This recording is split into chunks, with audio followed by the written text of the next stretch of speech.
সম্মানিত সাংবাদিককে তিনি যে কথাটা বললেন তিনি কি বোঝাতে চাইছেন? তিনি বোঝাতে চাইছেন আমরা একে অপরকে সহায়তা করেন। ওই আব্দুল কালাম আজাদের পায়ে জুতো ছিল না, তো যদি আরেকজনের নাম উঠতো তাহলে হয়তো জুতোটা সেটি পাইত। এই জন্য সবাই আব্দুল কালাম দেখছে যাতে আব্দুল কালামই পায়। এই কথাটা আমারও জানা ছিল না।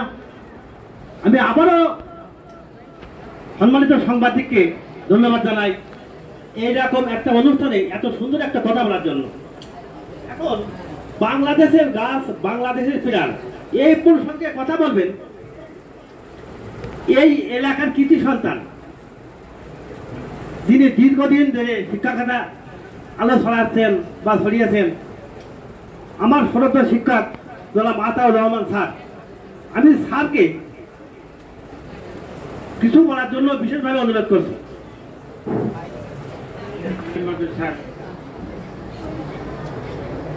কক্ষে অনুষ্ঠিত সভাকক্ষে আয়োজিত গাছের চারা বিতরণ অনুষ্ঠানে সম্মানীয় সভাপতি অত্র মাদ্রাসার অধ্যক্ষ দিন ইসলাম সাহেব, প্রধান অতিথি, বিশেষ অতিথিবৃন্দ, অত্র শিক্ষায়তনের শিক্ষক শিক্ষিকাবৃন্দ এবং ছাত্রছাত্রী সবাইকে আমি শুভেচ্ছা মোবারকবাদ জানাই। গাছ আল্লাহ পাক আমাদের রহমত স্বরূপ দিয়েছেন আমার জীবনযাপনের জন্য, যেটা বাংলার প্রভাষক বলে গেছেন। তার সাথে আমি একটু যোগ করি, কথাটা শেষ করবো। খাদ্য, বস্ত্র, বাসস্থান সব গাছ থেকে পাই। গাছ আমাদের এত উপকারী আল্লাহ পাক দিয়েছেন, কিন্তু এই বিষয়টা আমাদের বেশিভাবে জানা দরকার।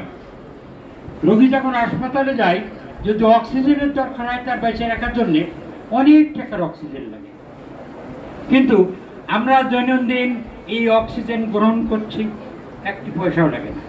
কে দেয়? এই গাছ দেয়। এবং গাছ কি নেয়? আমরা যে কার্বন ডাই অক্সাইডটা ছেড়ে দিই, এই বিষাক্ত গ্যাসটা গাছ গ্রহণ করে। তাই জলীয় বাষ্প স্বাভাবিক থাকে, পরিবেশ ভালো থাকে।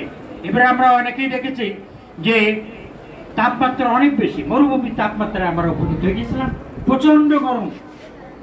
এইসব লক্ষ্য করে আমরা বেশি করে আমাদের বাংলাদেশের মানুষ বা এই সমাজ কল্যাণ বলেন সংস্থার মতো সমাজ কল্যাণ যারা উদ্যোগী, তারা এই বৃক্ষ রোপণের জন্য তোমাদের মধ্যে চারা বিতরণ করছে। এই যে কার্বন ডাই অক্সাইডটা গাছে খেয়ে নেয়, তাহলে আমাদের যে ছেড়ে দিই যেটা আমাদের বিষাক্ত গ্যাস, গাছ খাই এবং আমরা যেটা খাবো সবচেয়ে বড় সড়ো গাছ আমাদের চাই। তাই গাছ আমাদের কত প্রিয়, কত আপনজন, কত আমাদের বন্ধু, এটা আমাদের ভাবতে কষ্ট হয় না। তাই আমি আজকে অনুষ্ঠান তোমাদের সবাইকে বলবো, চেহারাটা নিয়ে তোমরা লাগাবে এবং পরিচর্যা করবে এবং আশেপাশে যাচ্ছে তাদের উদ্বুদ্ধ করবে।